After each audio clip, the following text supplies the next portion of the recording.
तबाह शहर में उम्मीदों की ईंटें। मशारवी का जन्म फ़लस्तीन और इसराइल की सीमा से सटी गज़ा पट्टी में हुआ। उनका बचपन दुनिया के तमाम खुशहाल बच्चों से बिल्कुल अलग था। वो बम धमाकों और लोगों के रोने चीखने की आवाज़ें सुनकर बड़ी हुई। इलाके में चारों तरफ निराशा और नाराज़गी का माहौल था। गज़ा में लोगों के सामने सबसे बड़ी चुनौती थी अपनी ज़िंदगी बचाना। कोई नहीं जानता था कि अगले पल क्या होने वाला है। पता नहीं कहाँ बम गिर जाए और शवों के ढेर लग जाएं। मशारवी की खुशनसीबी थी कि दुश्वारियों के दौर में भी परिवार ने उन्हें पढ़ने लिखने का मौका दिया।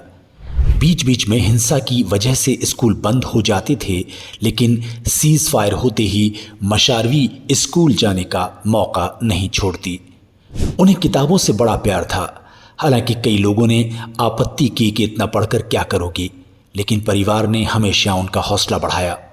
उन्होंने इस्लामी यूनिवर्सिटी ऑफ गज़ा में सिविल इंजीनियरिंग की डिग्री हासिल की। कॉलेज में लड़के ज़्यादा थे, लड़कियां गिनती की।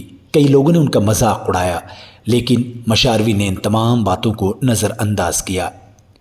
इस बीच हिंसा की वजह से गज़ा के लोगों की ज़िंदगी ठप सी पड़ गई। लोग बिजली और पानी जैसी बुनियादी ज़रूरतों के लिए तरस रहे थे। रोज़गार और तालीम के हालात भी बदतर थे। युवाओं में कुंठा चरम पर थी। मशारवी लोगों में पनप रही नाउम्मीदी को ख़त्म करने को बेताब थी। पढ़ाई के दौरान उन्होंने देश दुनिया में हो रही घटनाओं को बारीकी से समझने की कोशिश की, ताकि कुछ समाधान खोजा जा सके। मशारवी कहती हैं, हमने अंधेरे का दंश सहा है। हज़ारों लोगों को बिजली नसीब नहीं थी। लोग शरणार्थी शिविरों में ज़िंदगी गुजारने को मजबूर थे। मैं हालात बदलना चाहती थी, लेकिन नहीं जानती थी ये सब कैसे होगा। साल 2014 में भड़की हिंसा ने एक बार फिर गज़ा में तबाही मचा दी। मशारवी ने बमबारी में तमाम मकानों को ढहते हुए देखा। अपनों को खोने के बाद लोगों का रोना चीखना भी सुना। लोग टेंट में जीने को मजबूर थे। रात के वक्त कई मोहल्ले तो कब्रिस्तान नजर आते थे। मशारवी एक रात सड़क पर चुपचाप चली जा रही थी। चारों तरफ अंधेरा था। खंडर बन चुके मकानों को देखा तो मन में ख्याल आया, क्यों ना इन खंडरात को दोबारा बनाया जाए। इस काम के लिए उन्होंने कुछ पढ़े लिखे युवाओं की टीम बनाई।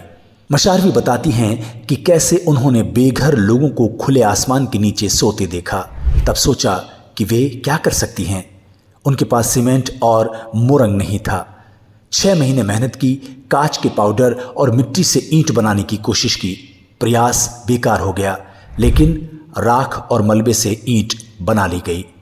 साल 2015 में उन्होंने ग्रीन केक नाम की संस्था बनाई और राख व मलबे से ईंट बनाने का काम शुरू किया। मलबे से बनी ईंट काफ़ी मजबूत थी और इसकी लागत भी कम थी।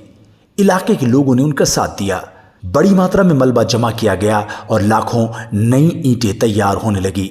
तमाम नए मकान बनने लगे। पूरे गज़ा में ये प्रयोग चल पड़ा। मशारवी कहती हैं, वो इन ईंटों को ग्रीन केक कहती हैं क्योंकि इससे प्रदूषण नहीं फैलता। तमाम लोगों को इससे रोज़गार मिला। लोगों के चेहरों पर खुशी आई। मकान के बाद अंधेरा बड़ी दिक्कत थी। तमाम घरों में बिजली नहीं थी।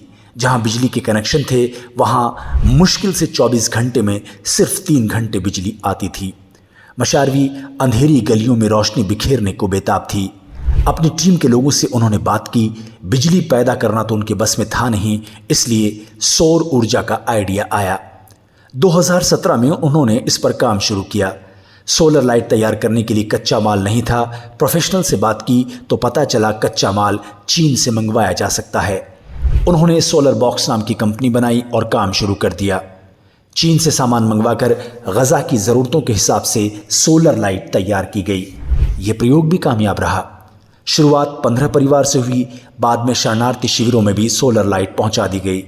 मशारवी कहती है, सोलर किट महंगी थी, इसलिए 3 घरों में 1 किट बांटने का फैसला किया गया। हमने लोगों को समझाया कि वे मिल बांटकर बिजली का इस्तेमाल करें।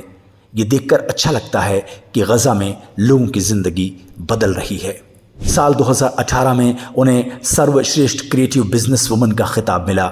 मशारवी कहती हैं, हमारी कोशिशों की वजह से गज़ा में महिलाओं के प्रति नज़रिया बदला है।